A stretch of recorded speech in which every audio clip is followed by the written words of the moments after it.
Audiolivro Tudo por Amor a Ele, de Josué de Castro. Capítulo 10. Tudo por amor a Ele. Na época em que eu cantava no Quarteto Arautos do Rei, o pastor Ronaldo de Oliveira, nosso orador, contava uma ilustração que lembro até hoje. Dois irmãozinhos viviam brigando porque a menina queria brincar com as bolinhas de gude que o irmão colecionava. Mas o menino nunca deixava. Um dia, quando ele estava brincando com as bolinhas na sala, ela chegou com uma caixa de bombons.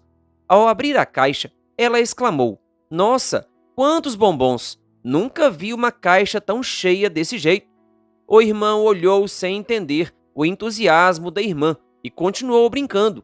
Daqui a pouco, ela comentou: esses bombons estão derretendo em minha boca. Que deliciosos!" O menino olhou para a irmãzinha comendo chocolate, mas se voltou para as bolinhas. Momentos depois, ela disse para ele: "Quero fazer uma proposta para você. Vamos trocar toda essa caixa lotada de bombons que derretem na boca por todas as suas bolinhas?" A resposta imediata dele foi: "Você está louca?"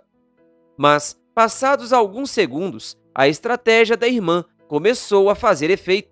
Ele começou a olhar para os bombons e para as bolinhas, para os bombons e para as bolinhas, para os bombons, para os bombons, para os bombons, e então disse: "Eu troco."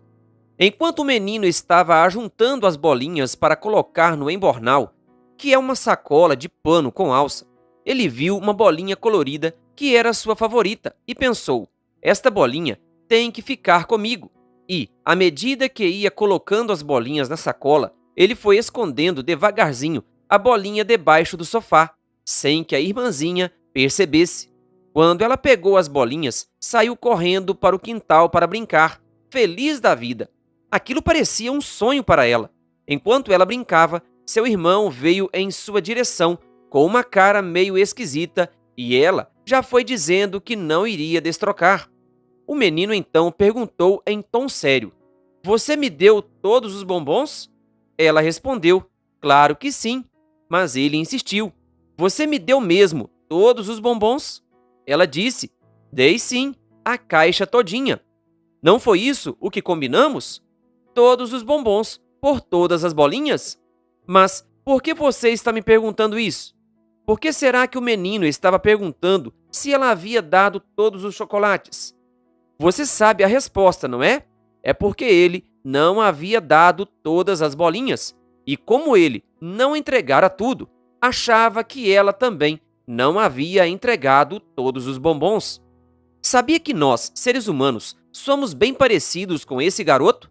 Temos uma tendência a ver os outros a partir de nossa própria perspectiva.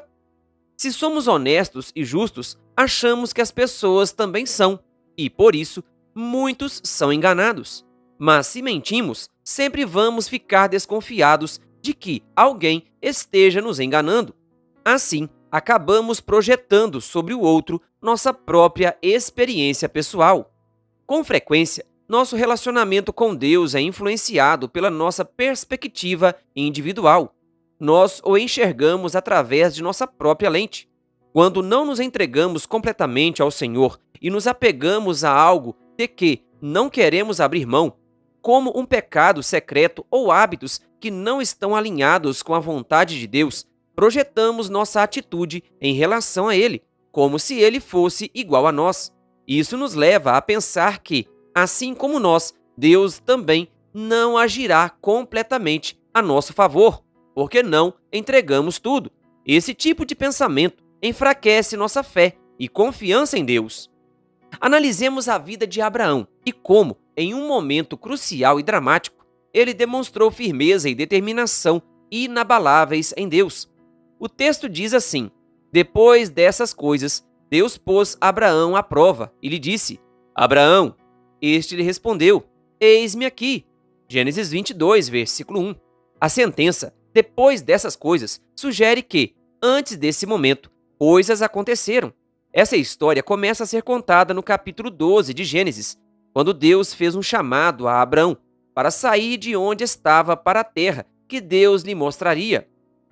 Abrão obedeceu e partiu como o Senhor lhe ordenara. Nessa época, Abrão tinha 75 anos de idade. A Bíblia relata as peregrinações desse patriarca e suas experiências de vitórias e fracassos com Deus. Por um lado, ele creu no Senhor. Por outro, fraquejou em sua confiança ao mentir 2 vezes sobre sua esposa, dizendo que ela era sua irmã. Deus lhe deu vitória sobre os 4 reis que levaram seu sobrinho Ló, e naquela ocasião ele devolveu o dízimo de tudo, uma atitude de reconhecimento de que Deus era o possuidor de todas as coisas. Em uma tentativa de ajudar Deus a cumprir sua promessa sobre o herdeiro, ele e Sara tomaram o volante das mãos de Deus para seguirem a própria direção. Fizeram do ventre da serva Agar a solução humana para o plano divino, como se Deus houvesse se perdido e carecesse de socorro. Os erros dessa decisão se refletem até hoje nos conflitos intermináveis no Oriente Médio. Depois, em outra situação, como símbolo da aliança com Deus, ele e os homens de sua casa foram circuncidados. Deus mudou o nome dele, simbolizando mudança de caráter. Ele atuou como intercessor de Sodoma e Gomorra e, por fim, recebeu o cumprimento real da promessa ao nascer seu filho Isaque. Essas coisas aconteceram durante 45 anos. Quando Deus chamou Abraão pela 7ª vez para testá-lo, ele já tinha 120 anos de idade. Devemos fazer uma distinção entre prova e tentação. A prova é usada para amadurecer e aperfeiçoar uma pessoa, enquanto a tentação é usada para derrubá-la, destruir sua relação com Deus e arruiná-la. Deus permite as provações ou, em alguns casos, ele mesmo as provoca, com o propósito de salvar. No entanto, a tentação vem do diabo para destruir. O Todo-Poderoso estava colocando Abraão à prova, porque sabia que ele ainda precisava aperfeiçoar sua fé e confiança nele. Apesar da dureza da prova, não consigo imaginar Abraão argumentando com Deus, dizendo: Senhor, já estou de cabelos brancos, já estou aposentado. Será que isso é mesmo necessário? A resposta de Abraão, eis-me aqui, nos mostra que ele havia desenvolvido um coração de servo durante seus mais de 45 anos de caminhada com Deus. O servo não fica discutindo as ordens ou atitudes de seu senhor. O servo se dispõe em todos os momentos a atender o que seu senhor quer. Ele não fica questionando o tempo todo. É por isso que muita gente não consegue parar no emprego, porque não tem a humildade de acatar ordens. Abraão sabia que quando Deus dá uma ordem, não temos que questionar. Essa submissão absoluta tinha um motivo, uma razão específica. É que nesses 45 anos em que esteve perto do Senhor, ele foi completamente convencido de que Deus é confiável. Abraão aprendeu que Deus nunca faz nada que possa prejudicar seus filhos. Ele experimentou o fato de que Deus é sempre bom e todas as suas ordens têm como objetivo abençoar. Você também está cultivando um coração de servo do Senhor? O texto continua dizendo: Deus continuou: pegue o seu filho, seu único filho, Isaque, a quem você ama, e vá à terra de Moriá. Ali, ofereça-o em holocausto, sobre um dos montes que eu lhe mostrar. Gênesis 22, versículo 2. Você já parou para imaginar o que deve ter passado pela cabeça de Abraão ao receber essa ordem aparentemente tão contraditória de Deus? O Senhor estava pedindo que ele sacrificasse o filho que ele mesmo havia dito, que seria o herdeiro de tudo e em cuja descendência ele cumpriria a promessa de abençoar todas as famílias da terra? Como? Por quê? Com qual propósito? Abraão não conseguia compreender tal ordem. Ele foi até o lugar onde havia encontrado os anjos a caminho de Sodoma, para ver se havia algum mensageiro celestial que esclarecesse algum detalhe desse mandato. O inimigo de Deus estava sussurrando que essa não era a voz do Senhor, que ele havia se enganado. Contudo, ele conhecia Deus e a sua voz. Antes disso, Deus já havia falado com ele 6 vezes. Ver Gênesis 12, versículo 7, 13, versículo 14, 15, versículo 1, 17, versículo 1, 18, versículo 1, 21, versículo 12. Abraão conhecia a voz do Criador. só não compreendia o que ele estava querendo com aquela ordem. E quando Deus manda fazer alguma coisa que você não compreende o motivo ou algo que você não entende, o que você faz?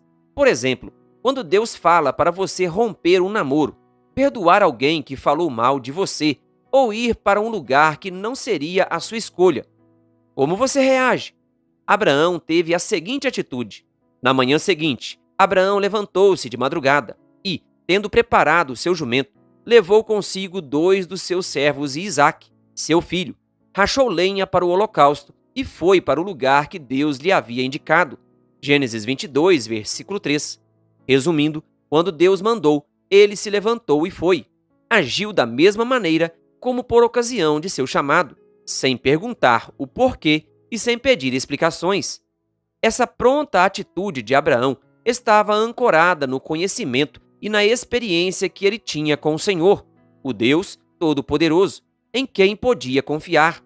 Ele sabia que Deus jamais faria alguma coisa para magoá-lo, prejudicá-lo ou simplesmente por capricho. Deus não é assim. Deus não age assim. Tudo o que ele faz tem um propósito maior, ainda que não compreendamos no momento. Dele só procede o bem, nunca o mal. Deus e o mal não são compatíveis. Seu caráter santo, justo e bom não tem sintonia com qualquer forma ou manifestação de mal. Toda boa dádiva e todo dom perfeito vem lá do alto, descendo do Pai das luzes, em quem não pode existir variação ou sombra de mudança. Tiago 1, versículo 17. Por isso, quando Deus nos orienta, devemos segui-lo com fé e sem duvidar. No terceiro dia, Abraão ergueu os olhos e viu o lugar de longe. Gênesis 22, versículo 4. Abraão demorou 3 dias para chegar ao local que Deus havia indicado. Como teriam sido esses 3 dias? Talvez tenham sido dias de silêncio incomum, em que Isaque perguntava ao pai o motivo de seu olhar fixo no horizonte ou de sua introspecção. À noite, quando a caravana parava para descansar e Isaque e os servos iam dormir, Abraão buscava a Deus em oração para tentar descobrir por que ele estava mandando-o fazer isso. O silêncio do Senhor aumentava a angústia de Abraão. Quem sabe esses foram os 3 dias mais longos e difíceis de sua vida. Assim como ocorreu com o patriarca, parece que os dias de provação que enfrentamos são intermináveis. Procuramos respostas e entendimento, e por não encontrarmos o que procuramos, isso parece esmagar nosso coração. Mas não é hora de desistir, é tempo de clamar, buscar, mesmo em meio à escuridão e ao silêncio. Precisamos confiar e crer que Deus, no tempo certo, irá se manifestar e abençoar. Nem sempre o caminho da obediência é isento de sofrimento e angústia, mas é sempre compensador. O tempo que separa a obediência da bênção pode ser longo, mas a bênção vem. Foram necessários 3 dias para que Abraão refletisse sobre tudo o que Deus era e havia feito em sua vida. Foi um tempo de se esvaziar completamente e confiar plenamente. Alguém disse que há momentos em que a sabedoria humana e o senso comum não são suficientes para nos dar respostas ao sofrimento. A única coisa que podemos fazer é confiar e esperar. Então disse aos servos: esperem aqui com o jumento. Eu e o rapaz iremos até lá, e depois de termos adorado, voltaremos para junto de vocês. Gênesis 22, versículo 5. Conforme Hebreus 11, versículo 19, passou pela cabeça de Abraão que Deus poderia ressuscitar o filho depois do sacrifício, mas ele não sabia o que o Senhor faria. Ele estava obedecendo ao que Deus havia mandado. Isso é adoração. Isso é entrega. Isso é confiança inabalável. Abraão pegou a lenha do holocausto e a colocou sobre Isaque, seu filho. Ele, por sua vez, levava nas mãos o fogo e a faca. Assim, os dois caminhavam juntos. Gênesis 22, versículo 6. Nesse verso, temos alguma coisa para aprender com o pai Abraão. Como Isaque era jovem e forte, Abraão deu para ele o mais pesado, a lenha do holocausto, e cuidou daquilo que era mais perigoso, o fogo e a faca, ou cutelo. Hoje em dia, Muitos pais estão tirando dos filhos as cargas que eles teriam capacidade de levar. Acabam se sobrecarregando e tirando deles a oportunidade de se desenvolver e aprender, desde cedo, a assumir responsabilidades. Seria bom que os pais compreendessem o valor educativo de deixar que os filhos realizem tarefas que estejam adequadas às suas capacidades, forças e maturidade. Por outro lado, os pais devem cuidar das coisas perigosas. Não podem franquear aos filhos aquilo que é temerário para eles, como acesso irrestrito à internet, à TV ou a lugares impróprios. Deveria estar na lista de tarefas dos pais cuidar para que seus filhos não se exponham ao mal, às tentações, bem como permitir que levem seus pequenos fardos. Isaque rompeu o silêncio e disse a Abraão, seu pai: Meu pai. Respondeu Abraão: Eis-me aqui, meu filho. Isaque perguntou: Eis aqui o fogo e a lenha, mas onde está o cordeiro para o holocausto? Gênesis 22, versículo 7.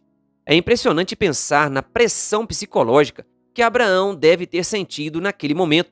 Muitas vezes, quando estamos passando por situações difíceis, permitimos que nossas emoções nos dominem e perdemos a calma e a gentileza. Mas Abraão respondeu ainda com seu coração de servo, dizendo: Eis-me aqui, meu filho. Quem tem um coração submisso a Deus também terá um coração de servo com seus filhos e com toda a família. É maravilhoso ver como a submissão a Deus pode produzir coisas lindas até nos momentos mais cruciais. A pergunta que Isaque fez a seu pai Abraão, onde está o cordeiro? Foi uma pergunta difícil de ser respondida, considerando o contexto em que se encontravam. Você já foi confrontado com perguntas difíceis de serem respondidas? Por exemplo, quando você está sem emprego há mais de um ano e alguém pergunta se você aceitou aquela ótima proposta de trabalho e acrescenta: Não vai me dizer que você rejeitou o emprego por causa do sábado. É uma pergunta fácil ou difícil? Ou se seu filho está doente e alguém pergunta se ele já melhorou e a resposta que você dá é: ainda não. E a pessoa insiste: mas você não tem jejuado por ele? Sua igreja não tem orado? Por que ele não sara? Pergunta fácil ou difícil? Quando alguém pergunta se você já arrumou um namorado ou namorada e você diz que ainda não, e a pessoa ainda questiona: mas e aquela moça? E aquele rapaz? Não deu certo? Não venha me dizer que você terminou por causa dessa bobeira de não dormir com o namorado ou namorada antes do casamento. Pergunta fácil ou difícil? Abraão respondeu à difícil pergunta de Isaque: Onde está o cordeiro? Com a confiante afirmação: Deus proverá para si o cordeiro para o holocausto, meu filho. Gênesis 22, versículo 8. Essa é a resposta para as perguntas difíceis que enfrentamos na vida. Deus proverá. Abraão não sabia exatamente quando, onde ou de que maneira Deus proveria o cordeiro, mas ele confiava e tinha certeza de que Deus, à sua maneira e no seu tempo, cumpriria sua promessa de provisão. Assim, em vez de preocupar com o desconhecido, Abraão escolheu confiar na fidelidade e na providência divinas. Algum tempo atrás, pedi a meu amigo Jader Santos, um extraordinário compositor de Deus, que compusesse uma música com base nessa história. E ele compôs uma belíssima canção chamada Deus Proverá, gravada pelo Quarteto Ministry, do qual faço parte. Eis a letra. Quantas vezes a fé vacila, neste mundo de dor e aflição. Quantas dúvidas nos atormentam, e a fé vai às vezes ao chão. Quando não encontramos saída e o barco parece afundar, precisamos seguir sempre em frente, confiando que Deus proverá. Deus prometeu conosco estar. Deus prometeu, não vai falhar. Não há desafio impossível se temos um Pai poderoso e capaz. Deus prometeu nos amparar. Deus prometeu nos sustentar. Se estamos em seus caminhos, é só esperar. Deus proverá. Se lançamos o olhar à frente e o futuro parece sombrio, se as lágrimas são incessantes e o sorriso dos lábios fugiu, se clamamos a Deus por socorro e a resposta parece não vir, basta olhar para o trono da graça e lembrar que o amor nos remiu. Deus proverá, é a promessa. Deus proverá, não tenha pressa. Ele, em seu tempo e sabedoria, sabe nos dar o que é melhor. Se muitas perguntas não têm resposta, se muitos caminhos parecem sem volta, Deus proverá o cordeiro para cada Abraão de fé.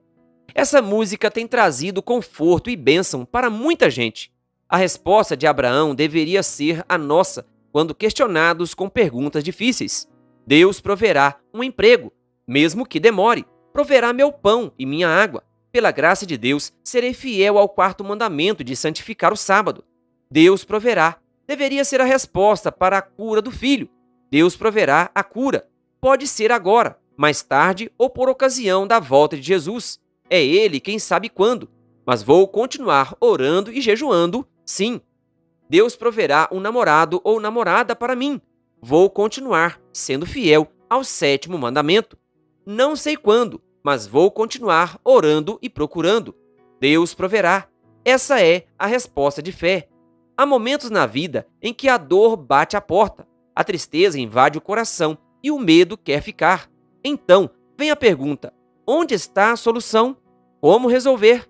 Quanto tempo isso vai demorar? Assim como Abraão, precisamos de uma resposta de fé. Deus proverá, porque Ele nunca falhou e nunca falhará. No tempo de Deus, seu plano se cumprirá. Voltando ao texto, o verso 9 diz: chegaram ao lugar que Deus lhe havia indicado. Ali Abraão edificou um altar. Gênesis 22, versículo 9. Esse lugar é o Monte Moriá. Aquele era um momento crucial. Posso imaginar Abraão tomando as mãos de Isaque e com a cabeça baixa dizendo: sabe, filho, 3 dias atrás o Senhor falou comigo e me pediu que eu sacrificasse você. A partir daí, inicia-se um diálogo. Mas como assim, pai? Eu ser sacrificado? O Senhor tem certeza de que era mesmo a voz de Deus? Isaque deve ter ficado assustado com aquela revelação impactante. Abraão diz: eu também fiquei confuso. Assustado, procurei mais explicações, mas Deus ficou em silêncio. Não me disse mais nada depois daquele dia. Meu coração está angustiado também, mas tenho certeza de que aquela era a voz do Senhor. Eu conheço a voz dele, e você sabe disso, filho. O Deus Todo-Poderoso nunca se equivocou. Ele sempre sabe o que faz. Ele não me disse qual era o propósito disso, mas a ordem é essa. Ao longo desses anos com o Criador, aprendi que posso confiar nele sempre. Ele nunca falhou, ele nunca se confundiu, ele nunca errou. Ao ouvir essas palavras que vinham com a força da experiência de seu pai com Deus, Isaque aceitou se deitar sobre o altar e ser a vítima do sacrifício. Ele se sentia honrado em ser escolhido pelo Altíssimo. Então, Isaque ajudou o pai a amarrá-lo e acalmou o coração perturbado do pai. Quando Abraão levantou a mão para sacrificar seu filho, um grito foi ouvido do céu. Então, do céu, o anjo do Senhor o chamou. Abraão! Abraão! Ele respondeu: eis-me aqui. Gênesis 22, versículo 11. Que cena! Esse homem, no auge de seu estresse, com a adrenalina a mil, não permitiu que a tensão daquele momento tirasse seu coração da rota. Deus ainda continuou sendo o Senhor e Abraão o servo. Pressão, exaustão e ansiedade não o fizeram sair da linha. Ele respondeu: eis-me aqui. Em seguida, a ordem foi: não estenda a mão sobre o menino e não faça nada a ele, pois agora sei que você teme a Deus, porque não me negou o seu filho, o seu único filho. Gênesis 22, versículo 12. Parece que ouço Deus dizer: deixe o seu filho viver. A fé de Abraão foi testada ao limite. Precisava ficar claro para todo o universo que Abraão, o servo de Deus, era capaz de obedecer até o fim, mesmo que isso implicasse em sacrificar quem ele mais amava no mundo. Refletindo sobre o exemplo de Abraão, surge a pergunta: até onde estamos dispostos a ir para obedecer ao nosso amoroso Senhor? Estamos dispostos a sacrificar tudo? Abraão foi até o fim, confiando na sabedoria e no amor de Deus. É importante lembrar que Deus não permitirá que as provações sejam maiores do que podemos suportar. Não sobreveio a vocês nenhuma tentação que não fosse humana, mas Deus é fiel e não permitirá e vocês sejam tentados além do que podem suportar. Pelo contrário, juntamente com a tentação, proverá livramento, para que vocês a possam suportar. 1 Coríntios 10, versículo 13. O Senhor espera que nos tornemos testemunhas daquilo que a fé é capaz de realizar em nós, quando esperamos nele. O verso 13 diz: Abraão ergueu os olhos e viu atrás de si um carneiro preso pelos chifres entre os arbustos. Que maravilhoso ver aquele carneiro! Sem dúvida, esse foi o dia mais feliz da vida de Abraão e Isaque, o dia em que o cordeiro substituiu o filho. O cordeiro tomaria o lugar de Isaque. O cordeiro foi para o altar de sacrifício para que o filho voltasse para casa. Imagino Abraão agitado, desamarrando Isaque, e os dois pulando abraçados, agradecendo pelo cordeiro que Deus havia mandado. Quem sabe eles cantaram: Deus proveu o cordeiro, Deus mandou o cordeiro. O coração ficou aliviado. A vida tomou o lugar da morte. O sorriso mandou embora as lágrimas. Glória a Deus pelo cordeiro. Foi o cordeiro que trouxe libertação. Foi o cordeiro que trouxe paz ao coração. Foi o cordeiro que trouxe um novo recomeço. Abraão pegou o carneiro e o ofereceu em holocausto, em lugar de seu filho. Gênesis 22, versículo 13. Eles voltaram juntos para casa. Gênesis 22, versículo 19. Porém, nem Abraão nem Isaque eram os mesmos. Eles foram transformados pela experiência com Deus e com o cordeiro. Jesus é o Cordeiro de Deus que tira o pecado do mundo. Quando ele foi oferecido em sacrifício, não houve uma voz que clamasse do céu para impedir sua morte. Não havia outro que pudesse substituir Jesus. Ele era o Cordeiro que foi morto desde a fundação do mundo. Apocalipse 13, versículo 8. O Pai teve que suportar a agonia do Filho, e Jesus, em submissão ao Pai, entregou sua vida. Pai e Filho foram até o fim, movidos pelo amor. Um amor que chega a você e a mim com tons de sacrifício. Que entrega inimaginável! Que salvação sem igual! Deus é um desmancha-prazeres? O nome Isaque significa riso, alegria. Será que quando Deus pediu para Abraão sacrificar o filho, ele estava querendo tirar o riso e a alegria do patriarca, já que o menino era a coisa mais maravilhosa que ele tinha? Será que Deus é um desmancha-prazeres? Um sádico que não quer ver seus filhos felizes? Sabemos que a ordem de Deus tinha o propósito maior de revelar a Abraão o plano da redenção. Deus permitiu que Abraão experimentasse na própria pele o que significaria ele entregar Jesus, seu filho unigênito, como sacrifício. O patriarca teve uma pálida ideia do preço que Deus pagaria para a redenção dele, de Isaque, de sua família e de toda a humanidade. Essa experiência dramática marcou sua vida para sempre. Em cada sacrifício de cordeiro, Abraão se lembraria do Monte Moriá e do Cordeiro de Deus que tira o pecado do mundo. João 1, versículo 29. Muitas vezes, as ordens de Deus podem não fazer sentido para nós, mas certamente não é porque Ele quer tirar nossa felicidade ou nosso prazer. Por exemplo, quando Deus diz que o sexo deve ser praticado dentro dos limites do casamento, os jovens podem pensar: não pode ser. Será que Deus está querendo tirar o nosso prazer, a nossa alegria? A resposta é não. Deus não tira de nós nada que possa nos trazer real felicidade. Por meio dessa ordem, nosso Deus amoroso quer livrar os jovens da culpa, dos vícios e quer trazer segurança e estabilidade para o casamento. Quando Deus nos orienta sobre estilo de vida, sobre o que comer e beber para a sua glória, não é para nos roubar a felicidade da vida, mas para preservar nossa saúde, nos livrar de doenças, sofrimentos e preparar nossa mente para uma comunicação mais clara com Ele. Quando Deus nos orienta a devolvermos o dízimo e entregarmos nossas ofertas, será que Ele está querendo tirar de nós nosso sustento e qualidade de vida? Será que Ele quer nos levar à falência? A uma vida de miséria?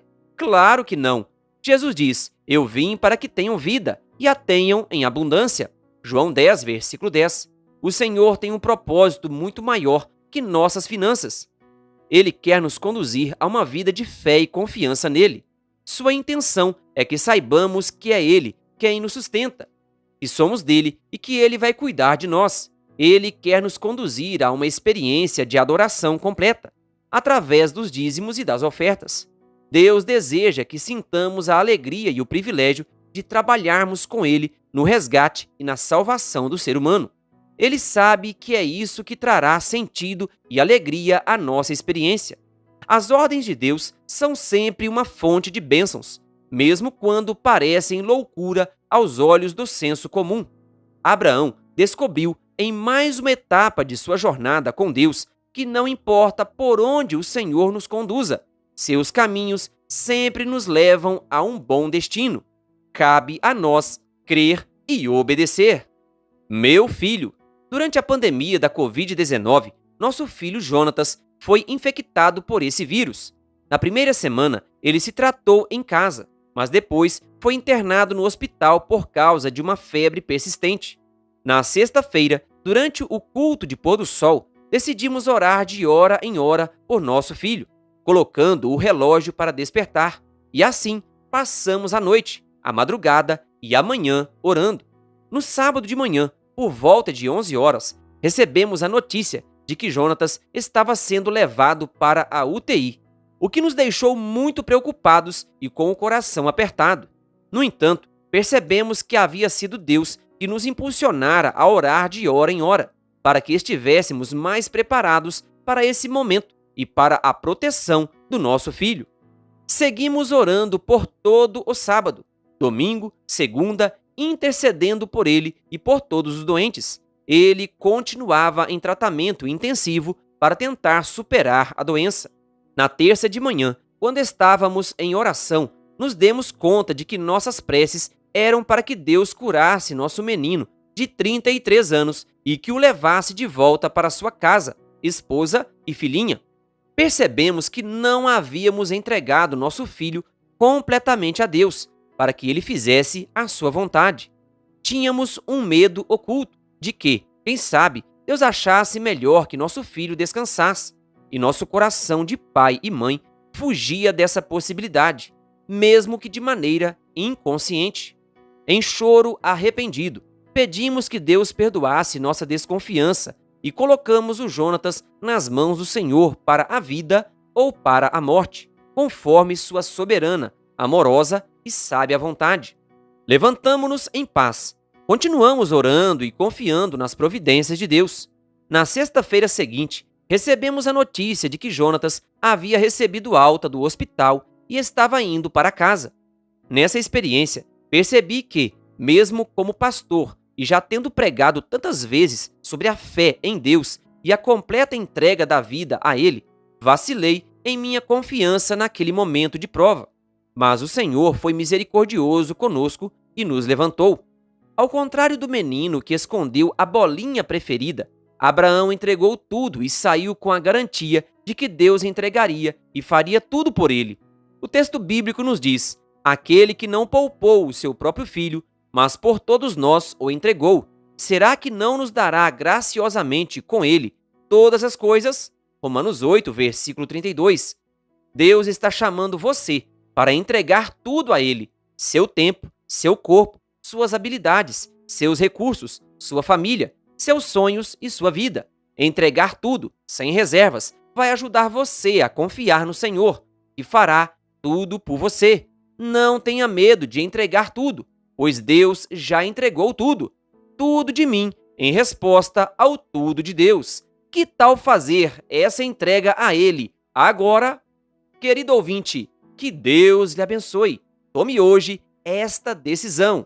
E se você ainda não é inscrito em nosso canal, então se inscreva e ative o sininho das notificações, canal O Bom da Bíblia, compartilhando a Palavra de Deus.